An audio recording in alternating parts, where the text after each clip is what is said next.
மேற்கு வங்கத்துடைய ஆளுநராக ரவி அவர்கள் நியமிக்கப்பட்டிருக்கிறார். நேற்றைக்கு அவர் பொறுப்பும் ஏற்றுக்கொண்டார். ரவி அவர்களை பற்றி நீங்க நிறைய விஷயங்களை நம்ம சேனல்ல பேசியிருக்கிறீங்க. தமிழ்நாட்டை விட்டு அவர் கிளம்பி இருக்கிறார். மேற்கு வங்கத்துல அவர் ஆளுநராக பொறுப்பேற்றவுடன் அவர் கண்டிப்பாக மிகப்பெரிய அரசியல் ரீதியான நெருக்கடிகளை சந்திப்பார் அப்படின்ற பேசுபொருள் இருந்துச்சு. முதல் நாளே பாத்தீங்கன்னா, முதல் பேச்சே ரவிக்கிட்ட அவர்கள் மம்தா அவர்கள் பேசும்போது மனைவியை பக்கத்திலேயே வச்சுக்கிட்டு, பெங்கால விரும்புனீங்க அப்படின்னா பெங்கால் உங்களை விரும்பும், இங்க பெங்கால விரும்புறவர்களுக்கு தான் அப்படின்ற மாதிரி ஒரு இதை சொல்லியிருக்கிறாங்க. ரவியுமே இல்ல, பெங்கால் வந்து ஒரு கல்ச்சர் கேபிட்டல், பிரிட்டிஷ் காலத்திலேயே வந்து தலைநகரம் அப்படின்லாம் வந்து பதில் கொடுத்திருக்கிறார். எப்படி பாக்குறீங்க? உரையாடல் வந்து வாக்குவாதம் போல நடந்துச்சு. அவரு வங்காளத்தை பெருமையா பேசும்போது ஒரு நக்கலான சிரிப்பும் மம்தா சிரிச்சாங்க. ரவியினுடைய உண்மை முகத்தை ஓரளவுக்கல்ல நன்றாகவே உணர்ந்திருப்பவர் அம்மையார் மம்தா பானர்ஜி அவர்கள். அதனால்தான் முதல் நாளிலேயே தன்னுடைய குரலை வலிமையாக ரவியிடத்திலே பதிவு செய்து விட்டார் என்றுதான் நான் அதை பார்க்கிறேன். ஏன்னா அவருடைய முகத்தோரணை என்பது, மம்தா பானர்ஜி அம்மையாருடைய முகத்தோரணை என்பதே ரவியை வந்து லெப்ட் ஹேண்ட்ல டீல் பண்ணது மாதிரி தான் தெரிஞ்சது. அது நல்லாவே வெளிப்பட்டது அவரிடத்துல.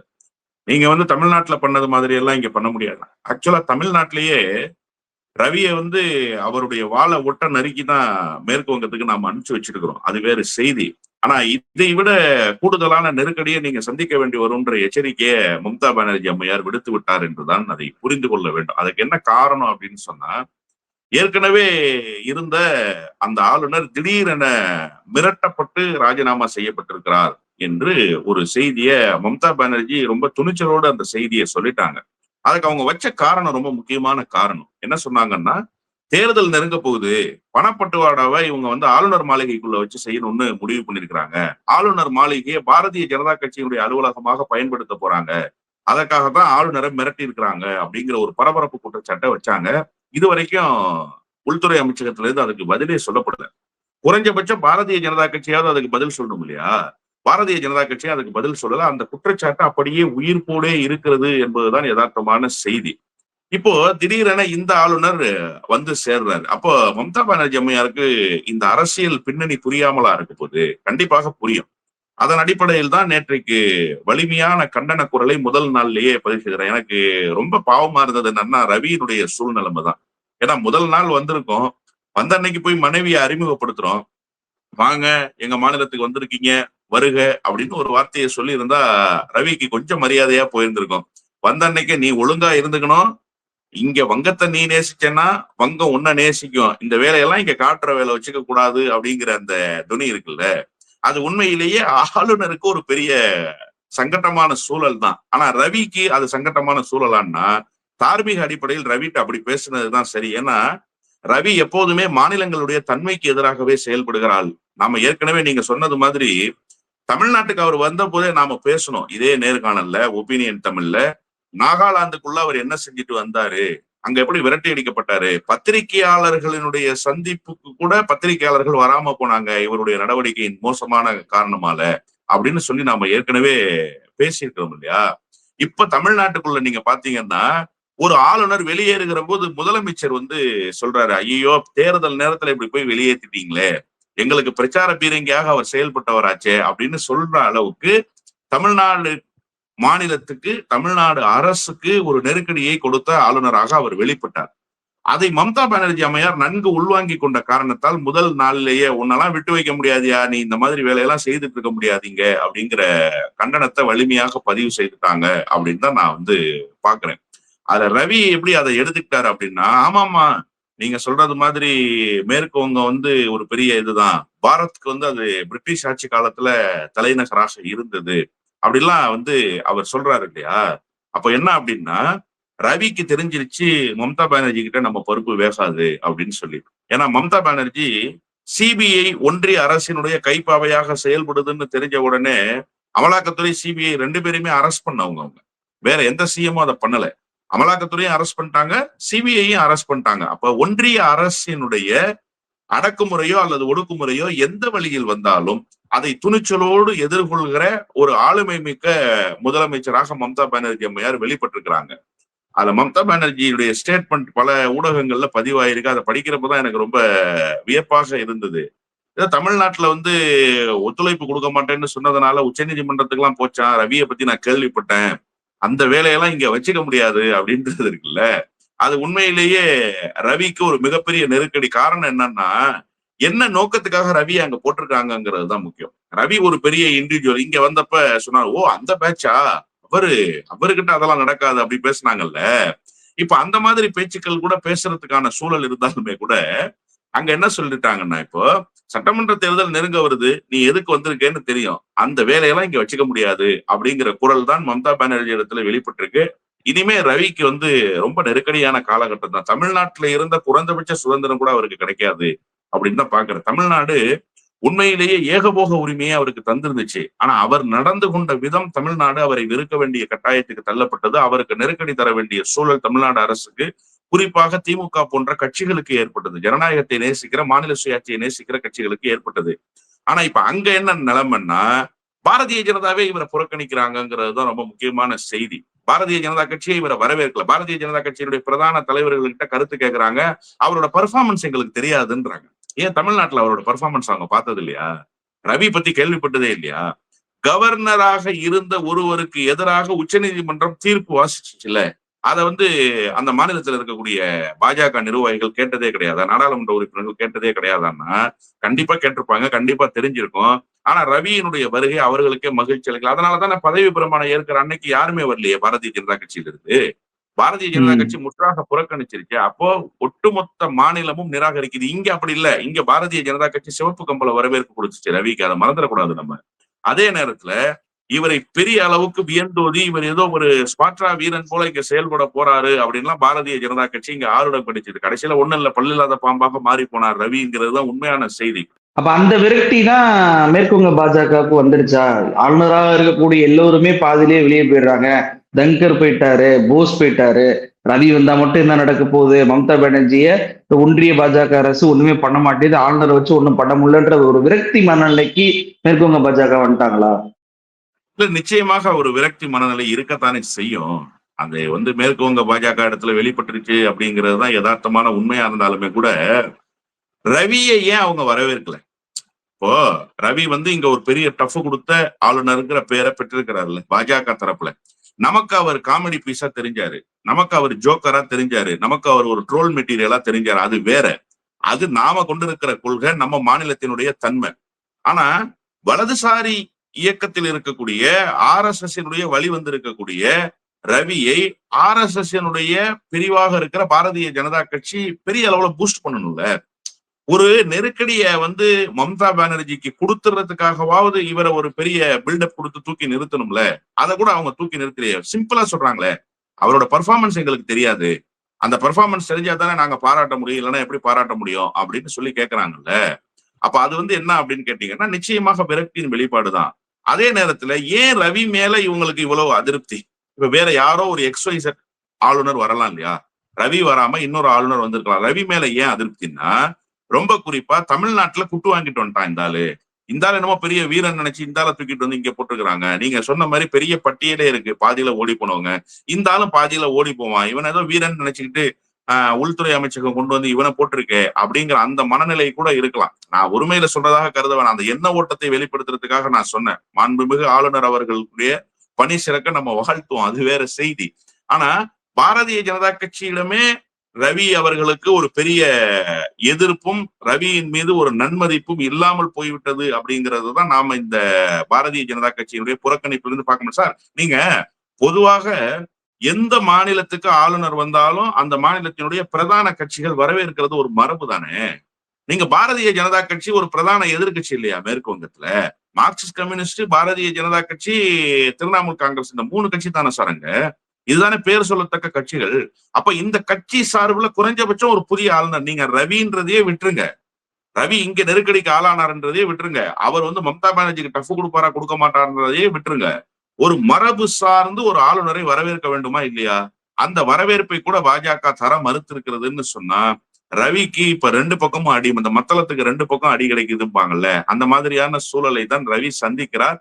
பேசாம அவர் தமிழ்நாட்டிலேயே இருந்திருக்கலாம் அப்படின்றதுதான் நம்மளுடைய எண்ணம். குறைஞ்சபட்சம் நீங்க தமிழ்நாட்டுல ஏதாவது ஒரு ஆளுநர் என்கிற தன்மானத்தோட தான் இருந்திருக்கலாம். இப்ப அந்த மேற்கு வங்கத்துக்கு போனதற்கு பிறகு உங்களுடைய தன்மானமும் பறி போயிருக்கு, உங்களுடைய குரலும் இனிமேல் எடுபடாது. ஆனா சட்டமன்றத்துல மிகப்பெரிய நெருக்கடியை சந்திப்பாரு ரவி. ரவிக்கு இப்ப என்னன்னா, மீண்டும் திரிணாமுல் காங்கிரஸ் அரசு அமைந்து விட்டால் நிச்சயமாக அமையும்னு தான் நான் நினைக்கிறேன். அதுக்கு தாண்டி வேற வாய்ப்புகள் இல்ல. அமைந்ததற்கு பிறகு இங்க சட்டமன்றத்துல வெளியில போகும்போது அண்ணன் பொன்முடி சொன்னாரையோ போயா அப்படின்னு சொன்னதை பெருசா பேசினாங்க இல்லையா? அங்க இதை விட மோசமான அணுகுமுறைகள் இருக்கும் திரிணாமுல் காங்கிரஸ் தரப்புல இருந்து. அதை எதிர்கொள்வதற்கு ஆளுநர் அவர்கள் தயாராகி கொள்ள வேண்டும் என்பதுதான் நாம அவருக்கு வைக்க வேண்டிய வேண்டுகோள். இல்ல நீங்க சொன்னீங்க மம்தா பானர்ஜி அவர்கள் இந்த தேர்தல்ல ராஜ்பவன் மூலமாக பணப்பட்டுவாடா பண்ண போறாங்க அப்படின்ற குற்றச்சாட்டை வச்சாங்க அப்படின்னு சொல்லி. இது ஒரு மிகப்பெரிய ஒரு குற்றச்சாட்டு தான். ஏன்னா மம்தா பானர்ஜி அவர்களை பொறுத்த வரைக்கும் இடி ரைடு நடக்கும் போதே உள்ள போந்து ஃபைனல் எடுத்துட்டு வந்தவங்க. அது மிகப்பெரிய வழக்காக மாறிச்சு. ஸோ உச்ச நீதிமன்றத்துல கேஸா வாதாடினவங்க, எலெக்ஷன் கமிஷனுக்குள்ளே போனவங்க, நீங்க சொன்ன மாதிரி சிபிஐ இடி அதிகாரிகளுக்கெல்லாம் அரெஸ்ட் பண்ண ஒரு சிஎம். ராஜ்பவன்ல பண பட்டுவாடெல்லாம் நடந்தா ராஜ்பவனுக்குள்ள ரைடு போயிட மாட்டாரா? ரவிக்கு மிகப்பெரிய சிக்கலாயிராதா? இதுல பெரிய சிக்கல் தான் வரும். இப்ப இந்த எச்சரிக்கையை நீங்க எப்படி புரிஞ்சுக்கிறீங்கன்னா, எந்த கட்டத்துக்கும் போவேன் அப்படின்றது தானே அந்த எச்சரிக்கையினுடைய குரல். நீங்க வங்கத்தை நீங்க நேசிச்சா வங்கம் உங்களை நேசிக்கும். இது வேறு மாதிரியான மாநிலம் அப்படின்னா என்ன அர்த்தம்? நீ இந்த மாநிலத்துக்கு எதிராக ஒரு துரும்ப நகர்த்தினாலும் நாங்க தொலைச்சு கட்டிடுவோன்றது தானே அதனுடைய கருப்பொருள். கண்டிப்பாக ராஜ்பவனுக்குள்ள ரைடு நடத்தத்தான் போறாங்க. நீங்க பரபரப்பு குற்றச்சாட்டை இந்த முதலமைச்சர் நேரடியா வைக்கிறாங்க. மறைமுகமாகவோ அல்லது முதலமைச்சரினுடைய சார்பில் அந்த கட்சியோ முதலமைச்சர் சார்ந்து இருக்கிற அமைச்சரவையில் இருக்கிற அமைச்சரோ குற்றச்சாட்டு வைக்கல. வச்சது டைரக்டா சிஎம். நீங்க அப்ப அந்த குரலினுடைய வெயிட்டேஜ், அந்த குற்றச்சாட்டினுடைய வெயிட்டேஜ் பாத்தீங்கன்னா நேரடியா ஒன்றிய அரசை எலெக்ஷன் கமிஷனா அவங்க சார்ஜ் பண்றாங்க. ஒரு சிஎம் சார்ஜ் பண்றாங்க. எந்த இடத்துல நடக்க போகுதுன்றது வரைக்கும் சொல்றாங்க. அப்ப எந்த விதமான முன்னேற்பாடுகளும் இல்லாமல அதை சொல்லியிருப்பாங்கன்னு நீங்க நினைக்கிறீங்க? எல்லா மட்டத்திலும் தங்களுடைய அரசின் சார்பில் இதை எதிர்கொள்கிற ஒரு ஆற்றலை பெற்றுக்கொண்டதற்கு பிறகுதான் இந்த குற்றச்சாட்டை வைப்பாங்க. இன்னொன்னு, இந்த செய்தியை சும்மா ஏதோ போகிற போக்கில் வாய் புளிச்சுச்சோ மாங்காய் புளிச்சுச்சோலாம் பேசிட்டு போயிட முடியாது. ஒரு முதலமைச்சர் சொல்கிற ஸ்டேட்மெண்ட்டை இன்னைக்கு வரைக்கும் உள்துறை அமைச்சகம் மறுக்க முடியாம தடுமாறுது அப்படின்னா, அப்ப உள்துறை அமைச்சகத்துக்கு தெரிஞ்சிருக்கு மம்தா பானர்ஜிக்கு ஏதோ செய்தி அதிகாரப்பூர்வமாக தெரிஞ்சு போச்சு அப்படின்னு. அதிகாரிகள் சார் எல்லாமே ஒன்றிய அரசினுடைய கைப்பாவைகளாகவே இருப்பாங்கன்னு சொல்ல முடியாது. மாநில அரசினுடைய ஆபீசர்ஸ் இருப்பாங்க. மாநில அரசுக்கு சார்பாக செயல்படுகிற ஆபீசர்ஸ் இருப்பாங்க. கண்டிப்பா செய்திகளை சொல்லியிருப்பாங்க. நம்ப தகுந்த செய்திகளை சொல்லியிருப்பாங்க. மேடம் இந்த மாதிரி நடக்குது அப்படின்னு சொல்லியிருந்திருப்பாங்க. அப்போ அந்த செய்தியின் அடிப்படையில் தானே அவங்க பேசிட்டாங்க. அதனால தானே மறுக்க முடியாம தடுமாறுது ஒன்றிய பாஜக அரசு. இப்போ அதை மறுக்க முடியாததனுடைய அடுத்த கட்டம் என்ன அப்படின்னு கேட்டா, நேரடியா பணம் பட்டுவாடாவுக்கு உண்டான ஏதாவது ஒரு சூழல்கள் அமையும்னா அப்ப ரவியை போய் ஹவுஸ் அரெஸ்ட் பண்றதுக்கு கூட வாய்ப்புகள் இருக்குல்ல. நீங்க எப்படி இதை அலோவ் பண்ணீங்கன்னு கேட்டா ரவி என்ன பண்ணுவாரு? இப்ப எதுக்காக ரவி அங்க போனாரு? இந்த தேர்தல் திருவிளையாடல்களை எல்லாம் அரங்கேற்றுவதற்கு தங்களுடைய நம்பிக்கையை பெற்ற ஒரு ஆள் தேவை. இன்னொன்னு கான்ட்ரவர்சியலான ஒரு ஆள் தேவை. இப்ப ரவியை போட்டதுனால 2 பெனிஃபிட்ஸ் இருக்கு சார். ஒண்ணு, ராஜ்பவனை முழுமையாக பயன்படுத்திக்கலாம். ரவி மறுத்தர மாட்டாரு.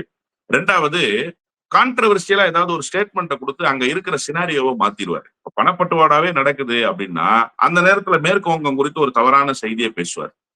தவறான செய்தியை பேசிட்டு இருக்கும்போது என்ன பண்ணுவாரு அப்படின்னு கேட்டீங்கன்னா, அந்த செய்தி லைம் லைட்டுக்கு வந்துடும். இந்த செய்தி எடுபடாம போயிடும். ஆனா அது மம்தா பானர்ஜி கிட்ட நடக்காதுன்னு தான் நினைக்கிறேன்.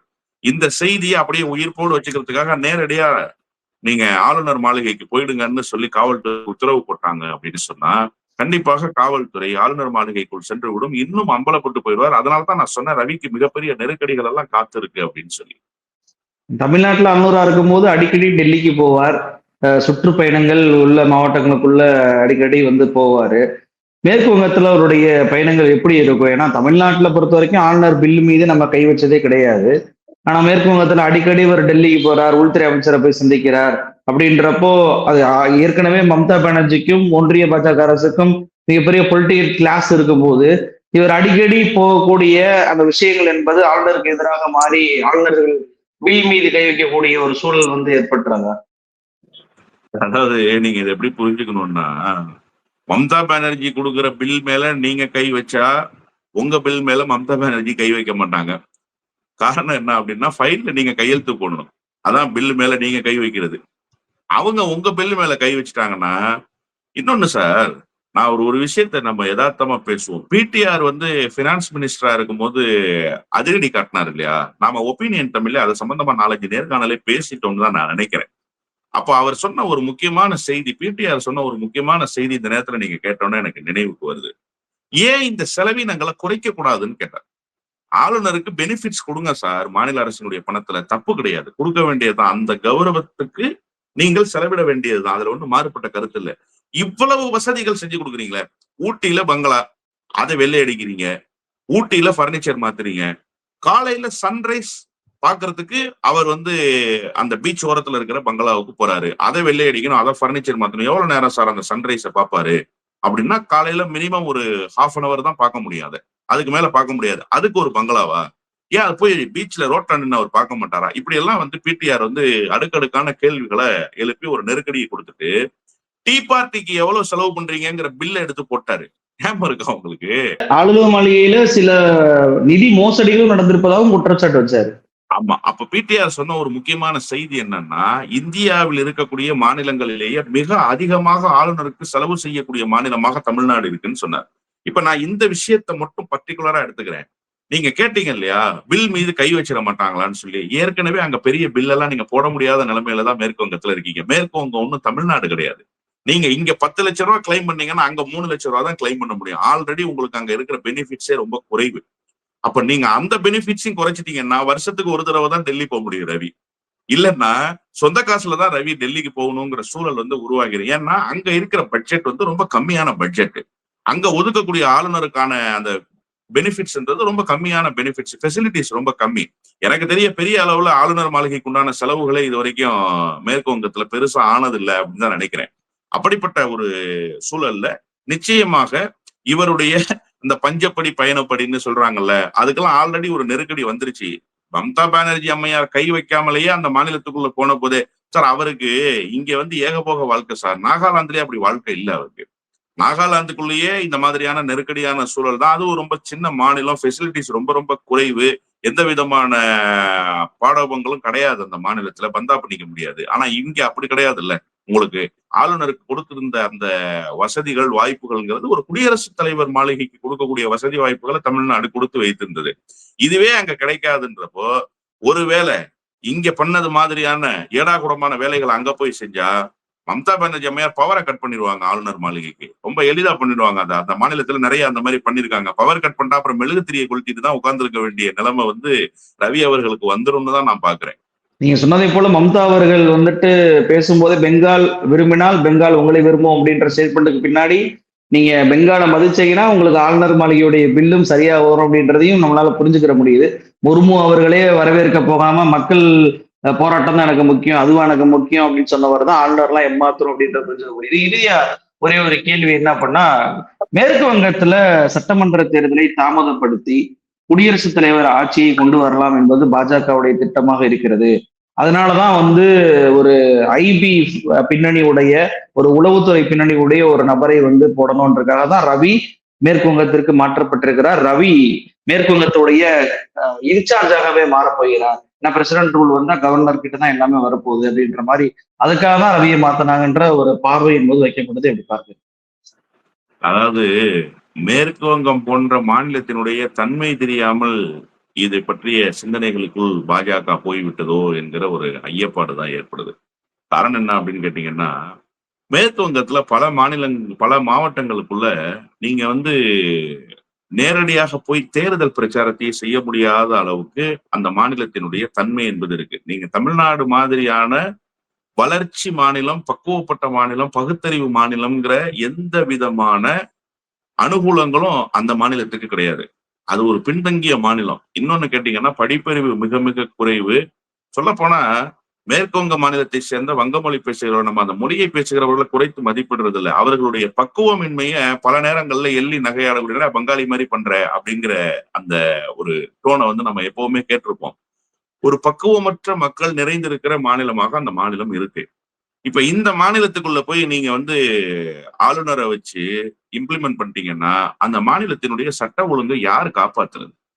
அந்த மாநிலம் எப்படி வெகுண்டேலும்? இன்னொன்னு, மம்தா பானர்ஜி அம்மையார் மீது அவர்கள் வைத்திருக்கிறது பாசமா பற்றான்னு கேட்டா நான் வெறின்னு தான் சொல்லுவேன். அந்த வங்க மக்கள் வச்சிருக்கிறது உண்மையிலேயே வெறிதான். ஒரு தலைவர் மீது இவ்வளவு வெறி கொண்டு இருக்க முடியுமா அப்படிங்கிறதுக்கு அது ஒரு உதாரணம். அப்படி நீங்க செஞ்சிட்டீங்கன்னா அது எப்படிப்பட்ட விளைவுகளை மேற்கு வங்கத்துக்குள்ள ஏற்படுத்தும்னு ஒன்றிய அரசு கொஞ்சமாவது சீர்தூக்கி பார்க்க வேணாமா? ஒண்ணு வேணாம். இப்ப எஸ்ஐஆர் இம்ப்ளிமெண்டேஷன்ல 60 லட்சம் பேரை நீக்கிட்டாங்க. எவ்வளவு பெரிய கொந்தளிப்பான மனநிலை இருக்கு. நீங்க வேணா பாருங்க, இது தேர்தல்ல ரிஃப்ளெக்ட் ஆகும். இந்த 60 லட்சம் பேர் வாக்குரிமை பறிக்கப்பட்டவங்கள ஒரு 20 லட்சம் பேர் நம்ம அப்படி வச்சுக்குவோமே, அதுல ஒரு சின்ன பார்ட் ஃபேரான ரீசன்ஸா கூட இருக்கலாம். அந்த அவங்க சொன்ன மாதிரி டபுள் என்ட்ரிஸா இருக்கலாம், ஆள் இறந்து போனவங்களா இருக்கலாம், இல்ல எது வேணுமோ நடந்திருக்கலாம். ஏன்னா பெரும்பாலான மாவட்டங்களுக்குள்ள போக்குவரத்துகளே இல்லாம தான் இருக்கு. பெரும்பாலான கிராமப்புறங்கள்ல மின் விளக்குகளே இல்லாம தான் இருக்கு. போதுமான விழிப்புணர்வு இல்லாம தான் இருக்கு. நிறைய பேர் நான் பார்த்திருக்கிறேன். வங்காளி நண்பர்கள் என்ன பண்ணுவாங்கன்னு கேட்டீங்கன்னா, பர்த் சர்டிபிகேட் எடுக்க மாட்டாங்க, டெத் சர்டிபிகேட் எடுக்க மாட்டாங்க, டாக்குமெண்டேஷன் சரியா பண்ணிக்க மாட்டாங்க. இந்த மாதிரி பிரச்சனைகள் எல்லாம் இருக்கத்தான் செய்யும். இதுல ஃபேர் ரீசன் இருக்கலாம். ஆனா மீதி இருக்கக்கூடிய 40 லட்சம் பேர் ஃபேர் ரீசனா இல்லாம இருக்கிறதுக்கு தான் வாய்ப்புகள் இருக்கு. அங்க என்னன்னு பாத்தீங்கன்னா, தெரு பேர் தான் சார் ஊர் பேரா இருக்கும். வீட்டுக்கு நம்பர்ஸ் இருக்காது பெரும்பாலும். நான் பல பேருடைய பாஸ்போர்ட்ஸை வாங்கி பார்த்திருக்கேன், பல பேருடைய ஆதார் கார்டு வாங்கி பார்த்திருக்கேன். அப்ப என்னவா இருக்கும்னு கேட்டீங்கன்னா, நம்பர்ஸ் இருக்காது. ஒரே தெருவுக்குள்ள 10 வீடு இருக்கும், 10 வீடுமே ஒரே தெருவாவே மென்ஷன் ஆயிருக்கும், ஒரே வீடாகவே மென்ஷன் ஆயிருக்கும், பக்கத்துல இருக்கிறதுனால. இப்ப இந்த தேர்தல் ஆணையம் என்ன மெஷர்மெண்ட் வச்சு எடுத்தாங்கன்றதே தெரியல. இப்ப அவங்க பூரா வாக்குச்சாவடிகளுக்கு போய் முகாமிட போவாங்க. ஏன்னா தேர்தல்ல போய் வாக்களிக்கணும்ன்ற அந்த கியூரியாசிட்டியில போவாங்க. அவங்க பேரு வாக்காளர் பட்டியல்ல இல்லைன்ற தகவலே தெரியாது. இப்ப இதுவே ஒரு பெரிய பிரச்சனைக்குரிய விஷயமாக மாறப்போகுது. இப்ப மம்தா பானர்ஜியினுடைய அதிகாரத்தை நீங்க பறிச்சுட்டு புதிதாக வந்த ஆளுநருக்கு நீங்க அதிகாரத்தை கொடுப்பீங்கன்னா அந்த மாநிலம் வெகுண்டெழுந்து விடும். அது மிகப்பெரிய சிக்கலை, குறிப்பாக சட்ட ஒழுங்கு பிரச்சனையே அந்த மாநிலத்துக்குள்ள ஏற்படுத்திடும் அப்படின்னு தான் நான் புரிஞ்சுக்கிறேன். அதற்கான வாய்ப்புகள் ரொம்ப குறைவு. ஆனா ஒரு த்ரெட்டன் பண்ணுவாங்க. இத உள்துறை அமைச்சகம் நாங்க இப்படி எல்லாம் பண்ண போறோம்னு ஒரு மிரட்டலை விடுப்பதற்கு அதை பயன்படுத்துவார்களே தவிர அதற்கான சாத்தியக்கூறுகள் 100 விழுக்காடு இல்லை என்று தான் நான் பாக்குறேன். நிகழ்ச்சியில் கலந்து கொண்டு பல்வேறு தொழிலை நம்ம பகிர்ந்துட்டீங்க. ரொம்ப நன்றி. நன்றி.